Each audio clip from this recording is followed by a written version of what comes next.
Thank you. Okay, merci beaucoup. Now, on the issue of Congo, two groups came up. One group of sectarian groups, tribal sectarian groups. You had the group of Kasavubu, who was organizing the Bakongo tribe. You had Karonji Arbe, who was organizing the Kasai tribe. And you had Moise Chombe, organizing Katanga. But Lumumba organized nationally. And he won the elections. So the national forces won in spite of the other sectarian groups. But Lumumba was killed. He was killed by the imperialists. So from that time, Congo has never stabilized. They have never had a national political party. They have never had a national army up to now. So all these problems are from that problem of overthrowing the imperialists, overthrowing the legitimacy of the people, the sovereignty of the people. The sovereign people of Congo have never had a chance to decide. So this is the problem. So you have now the same imperialists had made similar mistakes in Rwanda and in Burundi. The same, different. In the case of Rwanda, in 1959, the Belgians had promoted the genocide against the Tutsis. They organized sectarianism of Hutu, Tutsi, and they supported the Hutus to massacre the Tutsis. 1959-60, the same time. Now, that massacre of the Tutsis of 1959-60 produced a Tutsi diaspora who ran away. Many of them were born here. So the diaspora of Tutsi came to Uganda, they went to Congo, they went to Burundi, they went to Tanzania. So in Congo, they have overthrown the sovereignty of the people by killing Lumumba. Here, they have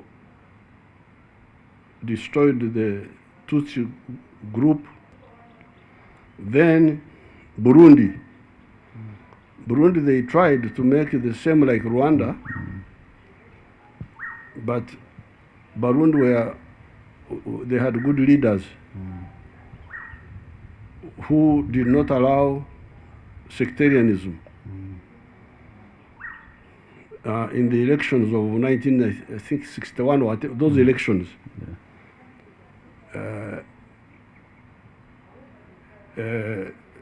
a national force called UPRONA won the elections, led by Prince Rwagasore.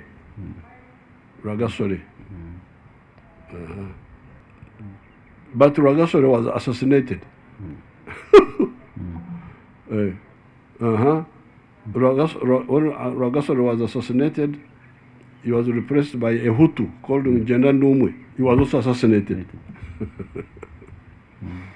So Uprona was decapitated.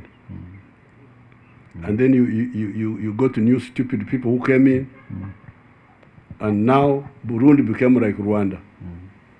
Hutu, Tutsi, Hutu, Tutsi. So here they had their groups here,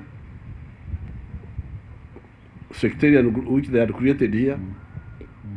There was a party for the Catholics here, a party for the Protestants, a party for the Baganda. Sectarian of religion, of tribe, promoted by the imperialists and their puppets. So we got independence in 1962, but we were soon in crisis. Crisis 1966. Then eventually, but during that time, around 65, that's when we started a student movement here. The student movement was rejecting all this nonsense. We were saying, no, we don't accept sectarianism. We want people's interests. So the crisis was going on, but we were also building. Until Amin came in. Amin came in 1971. Now we went from mobilization, activism to armed struggle. And eventually we defeated Idi Amin, 1979-80. But we were together with other people, with Tanzania, with what? The political issues were not resolved, so we fought another war, 81, 86. That's how we came in. So therefore, in Uganda eventually, a national force came up from the student movement. And this national force was built a political party, which was national, but also army. That's how we were able to stabilize Uganda. Now, when we created some stability here, then all these groups here started trying to do the same, to copy our example. That's how the RPF goes to Rwanda now. Although we had not planned with them exactly the details, but they were copying what we had done. Now, when they went, Mobutu now, having created problems for a long time in Congo, now intervened in Rwanda.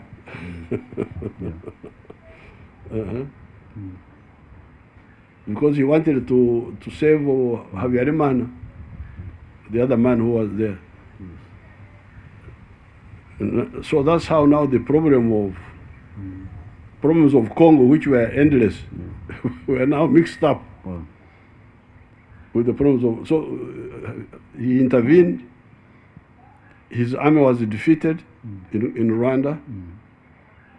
Then eventually the regime collapsed, the one of Habyarimana, the Hutu regime.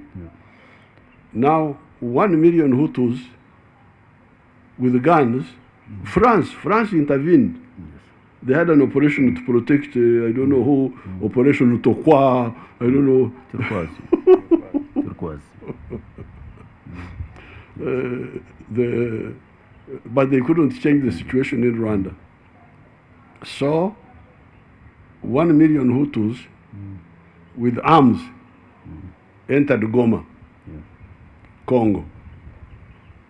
So I begged Mobutu, Excellence, Marshal is Marshal.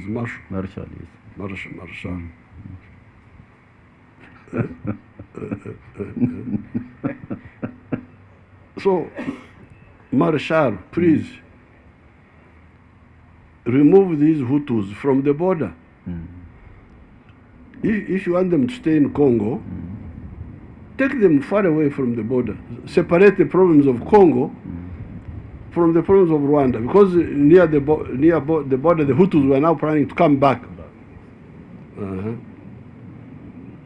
So that's how now the problem of Rwanda, because there are also Tutsis and Hutus in Congo, the colonial borders. Yes. Some Hutus are here, some are here, some Tutsis are here. This is Banyamulenge. They are Tutsis of Congo. Yes. So, when the Hutus were in Goma,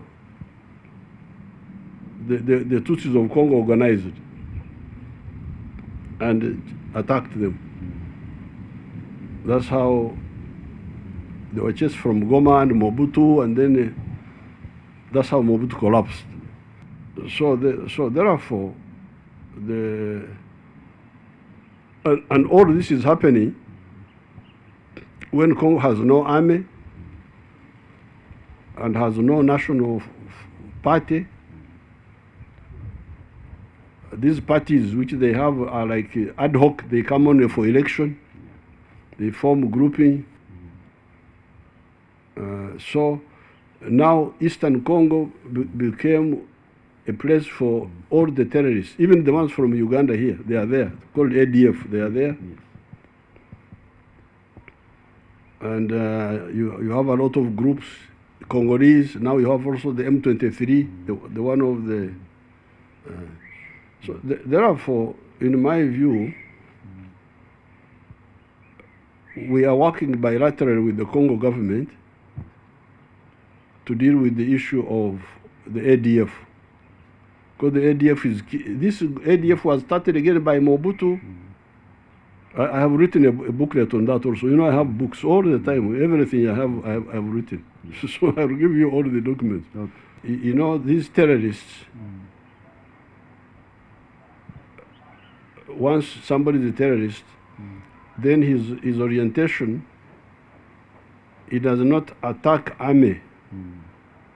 Doesn't attack army, doesn't attack police, he attacks soft targets, civilians.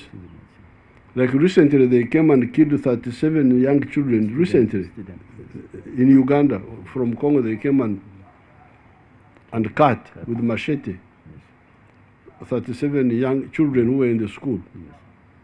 That's why you need now another solution, the local defense unit. But these governments fear the people. They say, if I arm them, they will turn against me.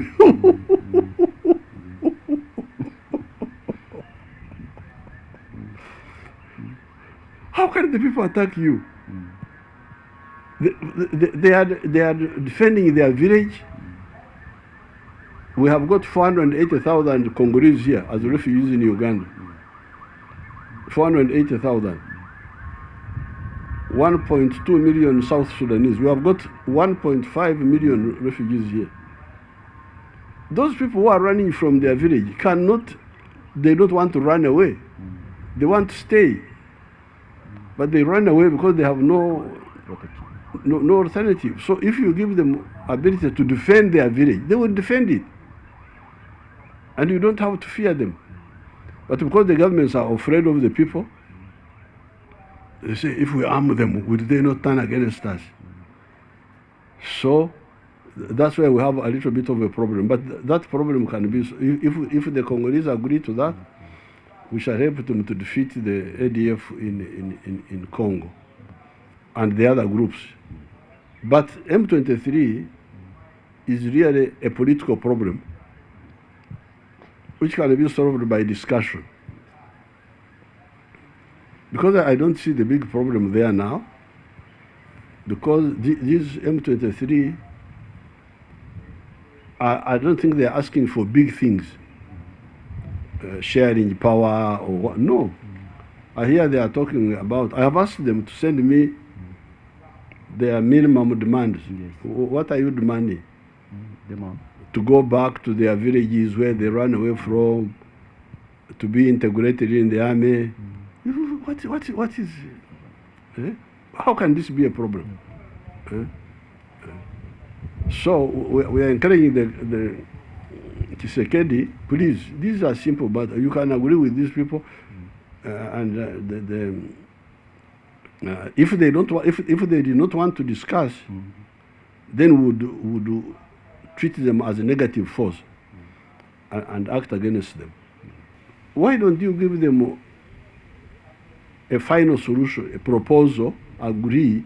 Then if they refuse, we know. But now you say they should come, then we shall discuss later. Why? Why do you want somebody to? Because it has happened before. You remember they had captured Goma. Yes. Some years ago, and I persuaded them to leave Goma, and they were attacked by this SADC force. They were attacked. Their issues were not addressed. So I think the answer for that is easy. It's not a big problem. In fact, that is the reason why I wanted to talk with you, to discuss with you, because there is already a force of East Africa which is deployed, including troops from your country. The SADC also is intending to deploy troops in the coming weeks. And what we need is to coordinate all these efforts, and then there is also a negotiation that is going on in Nairobi in order to bring about peace and stability. Mr. President, I'm just 1.5 years away from the end of my term, that is the second term of office at the helm of the Commission of the African Union. In fact, I also wanted to exchange views with you on this matter, because what we need to do in the rest of this period that is in the 1.5 years. I also would like to see this opportunity to express my sincere gratitude to you. 6.5 years ago, I was here when I was to be candidate to be the chairperson of the African Union Commission. And I would like to thank you, and with your help, I was elected as the chairperson of the Commission. And I would like to express my gratitude. And for this also, I need your wise advice and to consult with you about the future of the continent.